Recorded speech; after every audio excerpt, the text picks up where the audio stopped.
Tsukiga Michibiku Isekai Daoju or Tsukimichi Moonlight Fantasy is a very messy anime, yet it works. It's funny, it's enjoyable, it has a good twists on tropes and relatable characters. It's good.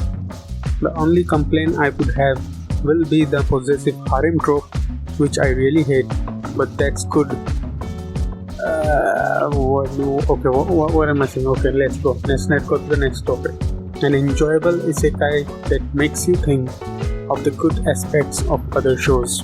Imagine the comedy style of Konosuba, world building of Slime, power fantasy like Overlord, and a bit of dark aspects like ReZero, but not to their respective high quality levels. Production wise, the animation has good quality. The art style is nice, the character design feels unique, and you can perceive the artists put a lot of attention to details. The opening song and the ending song fit the show nicely as well. The MC has a meme harem with a couple of waifus that have unique and quirky personalities. The responsibility or personality, I mix them together. Okay. They're weird, they're unique, and they're weird. The plot progresses rapidly and the world is established quickly. Supporting characters are added to the story without having to wait a full arc on them. The premise sounds interesting, and although it's not really something new, since it's more like a mashup of tropes with occasional twists, it isn't boring at all. It actually lives up to the expectations. The expectations that were not very high in the beginning, mind you. The MC ends up in a different world, yet not after dying like the usual, but the goddess of the world in question ends up hating him and trying to torment him because he is ugly. In words only, the main protagonist looks just like any other protagonist of any other anime, so his main companions end up being non-humans. What I really appreciate in this anime is the good and simple comedy, good story, good use of the mainstream elements, and interesting characters. I'm not sure if I can really say that a lot of characters were actually interesting, but the MC and the former skeleton guy sure were.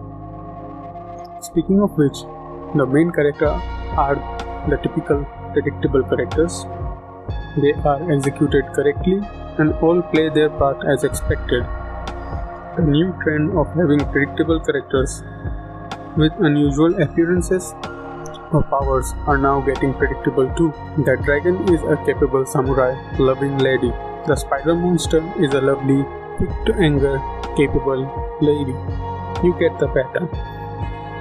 If I had to be nitpicky, my only grips or the gripes with the show were that the running gag of the MC considering himself unlucky in a world where he is basically referred as a god, dragged far too long, and perhaps that the dark aspects could have been explored deeper.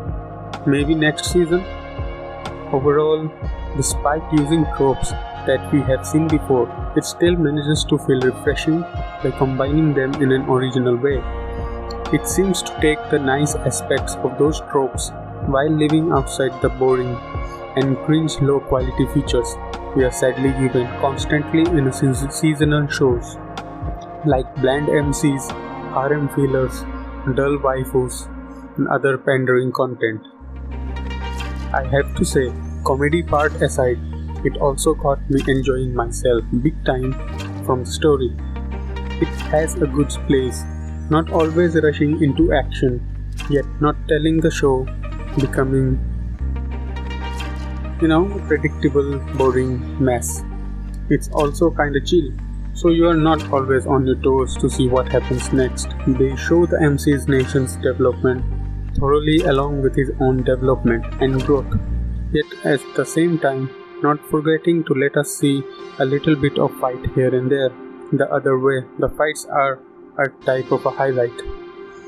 Well, the fact that they handled it well. At the end of the day, great anime. If you are new to anime, then give it a try. And if you have been watching anime for years now, then you already know if you like this type of show or not.